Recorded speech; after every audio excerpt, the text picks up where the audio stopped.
Hello friends, नमस्ते, प्रणाम। विमल यादव, गुड्डी यादव लोकगीत चैनल में आप सभी फ्रेंड्स का स्वागत है और अभिनंदन है। तो हम लोग बहुत ही प्यारा चिटकुल्ला नाच गीत लेकर आए हैं जो पति और पत्नी पर है। तो आप लोगों को अच्छा लगेगा तो लाइक शेयर सब्सक्राइब जरूर कीजिएगा और कमेंट बॉक्स में ज़रूर बताइएगा कि चिटकुल्ला नाच गीत आप लोगों को कैसा लगा। तो चलिए सुनाते हैं।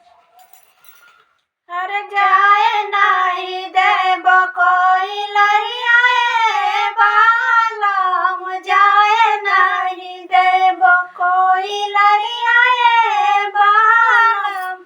गोरा होके गाइला सवारा होके आइला, गोरा होके गाइला सवारा होके आइला। अरे सुनी ले कि